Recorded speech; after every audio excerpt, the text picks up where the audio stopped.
Welcome mga mare dito sa aking mini vlog. At eto na nga mga mare, ginising nga pala ako ng asawa ko ng madaling araw para nga daw maglakad-lakad kami doon sa baybayin. Gustong gusto ko pa naman sana na sa 8 months na lang para malapit na sa panganganak ko. Pero dahil gustong gusto na talaga ng asawa ko at yun din naman ang sinabi ni mama, kaya nga pumayag na lang ako. Kaya naman bago kami umalis ay iniligpit ko na muna itong aming hinigaan para nga malinis na din. At kita nyo naman na sa mga oras na yan ay meron pa ngang natulog dyan sa likod ko at yun nga yung kapatid ko. Pagkatapos ko nga iligpit yung mga hinigaan namin ay inayos ko naman yung mga kita namin kahapon. Medyo madali lang din akong matapos sa pagbilang ng mga kita namin kahapon dahil nga napaka matumal nga. Paano ba naman at lagi din kasing umuulan dito sa amin kaya nga napakahina ng kita namin. Pagkagising nga ng kapatid ko ay bigla nga siyang umuwi kaya nga naisipan namin na isarado na lang muna yung aming tindahan. At dahil medyo may kalayuan din yung baybayin dito sa aming tindahan kaya nga nagsakay na lang kami ng motor. Baka naman kasi sa haba ng paglalakbay namin kung kami maglakad hindi na ako makalakad doon sa baybayin. Ito pa namang asawa ko, napakabilis itong mapagod dahil nga lagi lang itong nakasakay sa kanyang motor. Matagal ko na din naman sana talaga itong plano na magpunta na nga dito sa baybayin kaso nga lang laging busy itong asawa ko. Pagkarating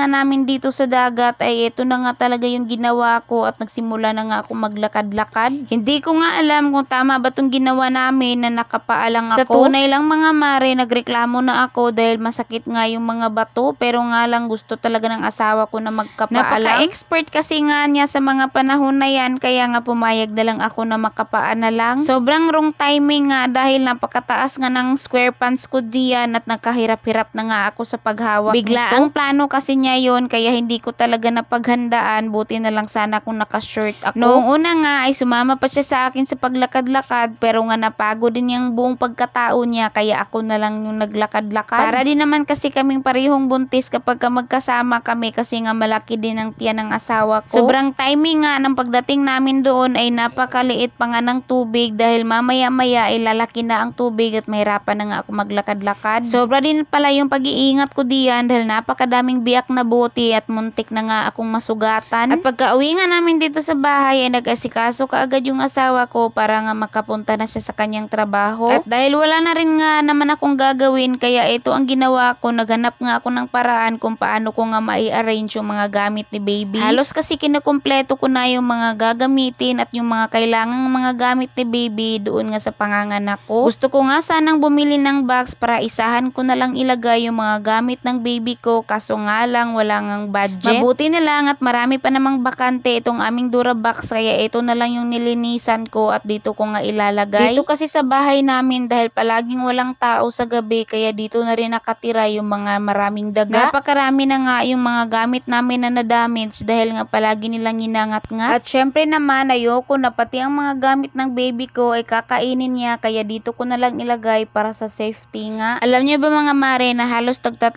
piraso lang yung mga gamit ni baby dahil nga hindi ako nag-order ng marami. Medyo may mga kamahalan din kasi yung mga damit doon kaso nga lang mayroong nag-promise na magbigay kaya nga tuwang-tuwa ako. Hindi rin naman kasi matagal suotin ng baby yung mga gamit na ganito kaya nga hindi na ako nag-order ng marami. Mabuti na lang mayroong kasamahan yung asawa ko na nag-promise na magbigay nga siya ng mga gamit ni baby. Sa tunay lang mga mare, gustong-gusto ng asawa ko na kulay pink yung i-order ko ng mga gamit ni baby kaso lang hindi ako pumayag. Inisip ko kasi na baka masundan kami ng anak na lalaki hindi na nga niya magamit kung kulay pink yung in-order ko. At syempre dahil ako nga yung nag-check out wala nang nagawa yung asawa ko. At pagkatapos nun mga Maria isinama ko na lang itong aming mga damit sa paglilinis at pag-arrange dahil nga meron pa naman akong maraming oras. Nakakapagod din kasi yung palagi na lang akong natutulog at nakahiga kaya nga ito na lang yung ginawa ko. And fast forward, ito na nga mga mare ay tuluyan na nga ang binigay itong mga damit ng baby. Kaya sobra po talaga ako nagpapasalamat sa kasamahan ng asawa ko dahil nga binigay na niya yung mga gamit. Sobrang dami talaga nito mga mare at halos punong-puno nga itong eco bag na nilagyan. At syempre sineparate ko na yung mga pang newborn at pati nga yung halos mag 1 year na ay nandito na din. Sobrang laki talaga ng natitipid namin dito at eto na nga mga mare ay bala ko na nga itong labhan. O siya, hanggang dito na nga lamang. Maraming salamat sa panunood.